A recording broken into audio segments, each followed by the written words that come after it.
गणेश उत्सव का आखिरी दिन, जिस दिन पूरे देश में धूमधाम से बप्पा की विदाई की जा रही थी। सभी ढोल नगाड़ों के साथ नाचते गाते हुए बप्पा को विदा कर रहे थे। इस दौरान लोगों के चेहरे पर खुशी और दुख एक साथ नजर आ रहा था। सभी ने बप्पा को अगले बरस जल्दी आकर कहकर विदाई दी। लोगों की भीड़ ज्यादा थी, लिहाजा पुलिस ने भी सुरक्षा के कड़े इंतजाम किए। वहीं एक तरफ जहां पूरा देश खुशियां मना रहा था, इसी दौरान मध्य प्रदेश की एक छोटी सी जगह राजगढ़ के सारंगपुर में कुछ ऐसा हुआ जिसने दो परिवारों को तबाह कर दिया और लोगों ने एक ऐसा मंजर देखा जिसे भुला पाना शायद ही लोगों के लिए मुमकिन हो। वह इस मंजर ने पुलिस की सुरक्षा पर भी सवाल खड़े कर दिए। राजगढ़ के सारंगपुर में गणेश विसर्जन के दिन एक पत्रकार की सरेआम गोली मारकर हत्या कर दी जाती है। जिस दौरान पत्रकार की हत्या होती है, उस समय पत्रकार का 9 साल का बेटा भी उसके साथ मौजूद था।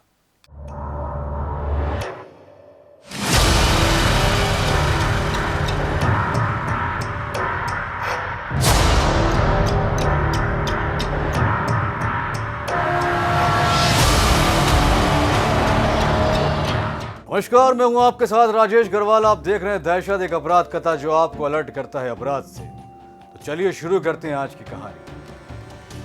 हम बात करें राजगढ़ के पत्रकार सलमान की, जिसे बदमाशों ने भरे बाजार में सिर पर गोली मारकर मौत की नींद सुला दिया।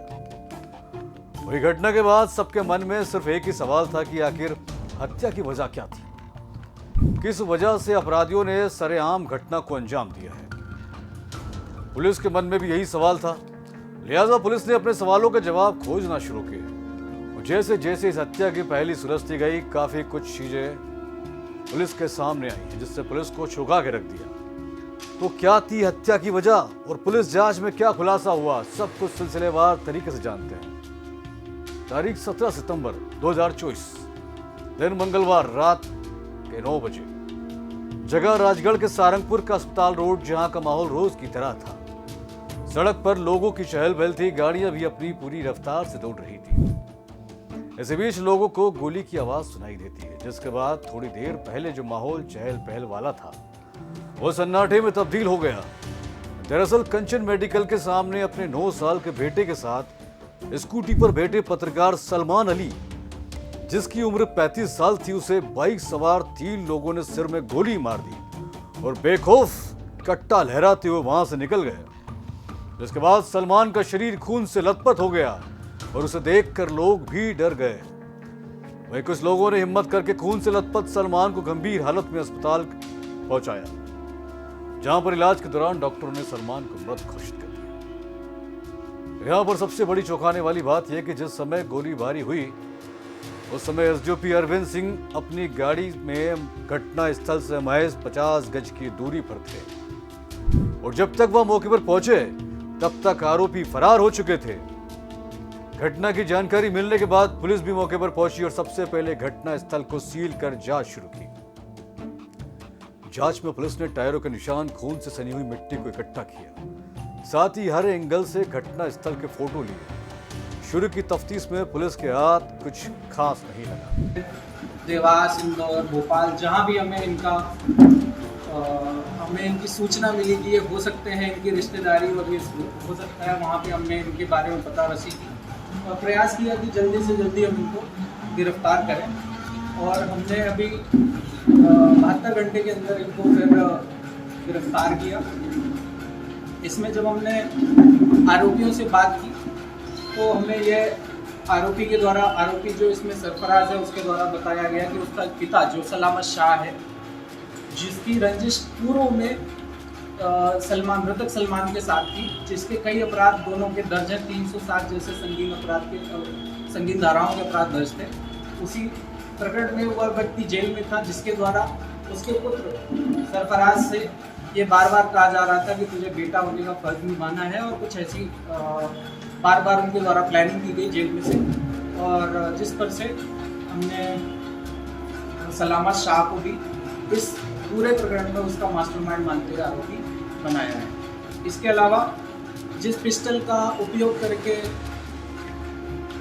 सरफराज ने और उनके ये दोनों साथियों ने ये मर्डर किया, वो वेपन भी हमने सीज किया है और उक्त वेपन को जहाँ से लाना बताया है, ये उसका सरफराज का मामू नासिर शाह, जो कि भोपाल निवासी है, उसके द्वारा लेना बताया है। और उनकी भी जल्दी गिरफ्तारी करके माननीय कोर्ट में प्रस्तुत किया जाएगा और अपना PR लेके अग्रिम विवेचना की जाएगी। लगातार बढ़ते दबाव के बाद राजगढ़ SP आदित्य मिश्रा ने इस घटना की कमान अपने हाथ में थाम ली और जांच शुरू की। हर केस की तरह इस केस में भी पुलिस ने सबसे पहले दर्जनों CCTV कैमरे खंगाले। 60 से अधिक CCTV कैमरों के 200 घंटे से ज्यादा के फुटेज को बारीकी से चेक किया गया। इसमें भी पुलिस के हाथ कुछ नहीं लगा।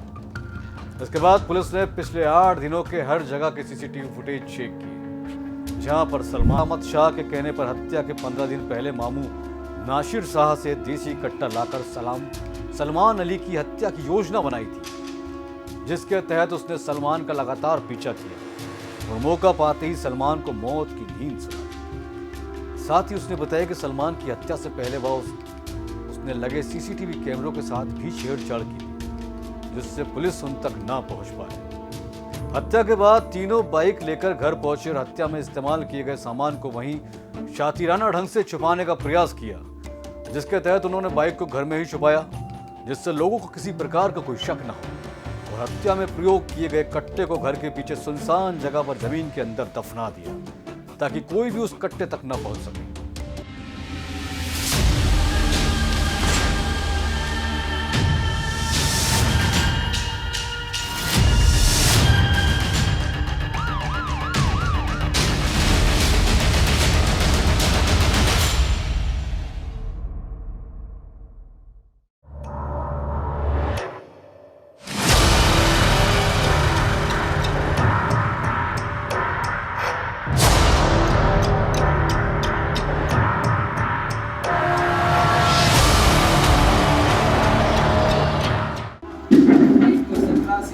रात में घटना हुई थी, उस संदर्भ में आप सभी को बुलाया गया है। फरियादी अजीम पिता अजीज खान निवासी कीड़ी रोड ने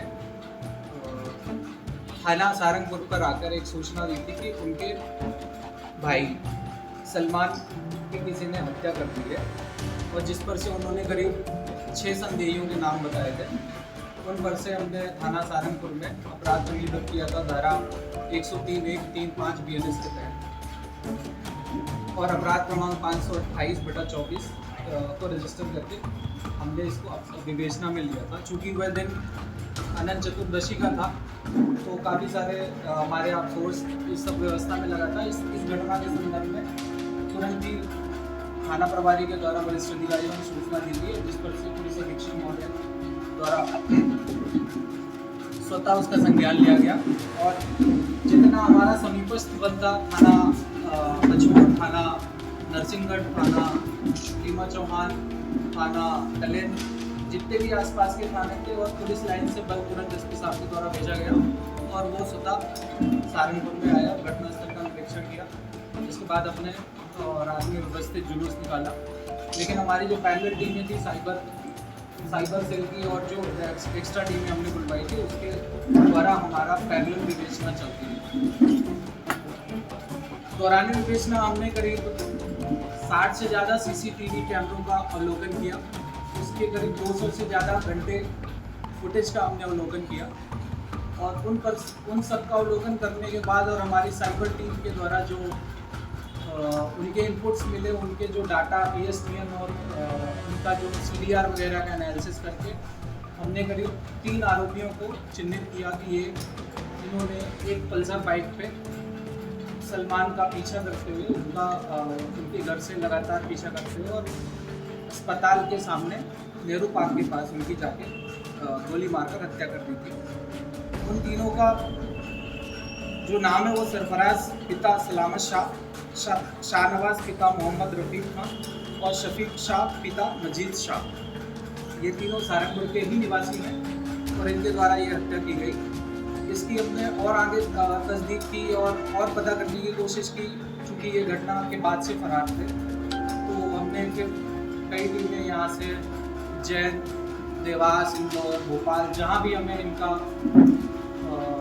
इनकी सूचना मिली कि ये हो सकते हैं, इनकी रिश्तेदारी और ये हो सकता है, वहाँ पे हमने इनके बारे में पता रसी और प्रयास किया कि जल्दी से जल्दी हम इनको गिरफ्तार करें और हमने अभी 72 घंटे के अंदर इनको फिर गिरफ्तार किया।